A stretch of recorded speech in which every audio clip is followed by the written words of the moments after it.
안녕하십니까. 글로벌 모니터 안근모 편집장입니다. 인플레이션 논란이 좀 가라앉는가 했더니만 새로운 인플레이션 이슈가 고개를 들었습니다.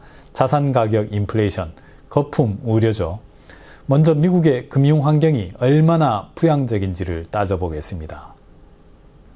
골드만삭스가 집계하는 미국 금융 환경 지수입니다. 숫자가 낮을수록 남의 돈 갖다 쓰기가 편하다는, 금융 환경이 완화적이고 부양적이라는 의미인데 지난 주말에 사상 최저 기록을 갈아치웠습니다.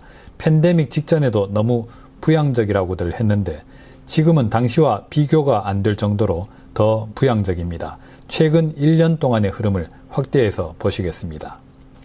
지난 1년 동안 미국의 금융 환경 지수는 계속해서 완화적으로 바뀌었습니다. 지난 봄에 한 차례, 한 달 전쯤에 또 한 차례 금융 환경이 긴축적으로 바뀐 적도 있었습니다. 인플레이션과 조기 긴축 전망으로 금리가 뛰어 올랐던 때죠.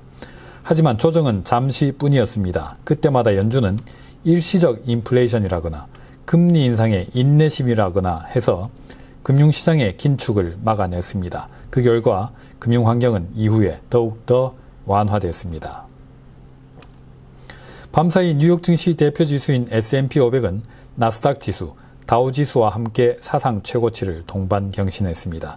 S&P 500은 팬데믹 직전의 사상 최고 기록에 비해서도 21% 넘게 올라와 있습니다. 미국 금융환경지수가 역대 가장 완화적인 수준을 기록한 1차 배경입니다. 미국 실질금리의 대용으로 쓰이는 물가연동 국채 중에서 30년 만기물의 수익률입니다. 이 30년짜리 미국 실질금리가 밤사이에 마이너스 0.512%까지 떨어졌습니다. 사상 최저치를 경신했습니다. 이렇게 만기가 가장 긴 미국의 실질금리조차도 이제 마이너스 아주 깊숙한 곳으로 떨어졌습니다. 어디가 바닥일지는 아직 알 수가 없습니다. 보시는 차트는 5년 만기 미국 실질금리입니다. 마이너스 2% 부근입니다. 사상 최저치에서 별로 올라오지 못했습니다. 이런 초저금리 역시 미국 금융환경을 초고도 부양적으로 이끄는 배경입니다. 미국 전역의 주택가격 상승률입니다. 8월 중 전년동월비 19.84% 올랐습니다. 과거 어떤 때에도 이렇게 집값이 많이 뛰었던 적이 없었습니다. 주식과 채권, 주택가격은 이미 대단한 인플레이션입니다.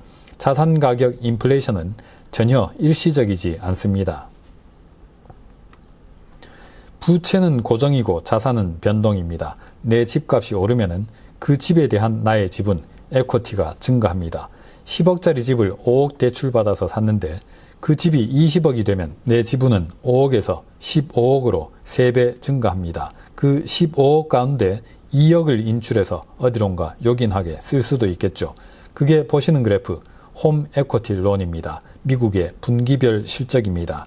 대출은 대출인데 마치 현금을 인출하는 것 같다고 해서 주택 ATM이라고도 부릅니다.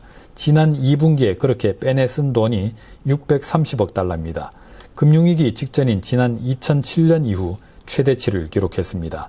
그 돈으로 집을 가꾸는 데 쓰기도 하고 주식이나 코인, 주택에 투자하기도 했다는 설문조사 결과가 따로 있었습니다. 때마침 미국 연방준비제도가 경고장을 내밀었습니다. 자산 가격이 여전히 상당한 하락세에 취약하다라고 지적했습니다.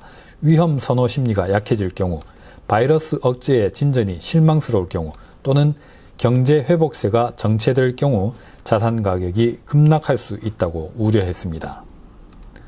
보고서는 미국의 주택 가격이 가파른 속도로 광범위하게 오른 점도 지적했습니다. 하지만 고도의 레버리지를 쓴 투자 징후가 별로 없고 대출 기준이 느슨해진 흔적도 없다면서 위험한 상황은 아니다라는 진단을 내렸습니다. 중앙은행이 이렇게 엄중하게 경고를 해도 겁을 먹는 투자자들은 사실 아무도 없습니다.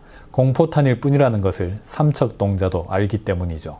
오늘은 여기서 마치겠습니다. 감사합니다.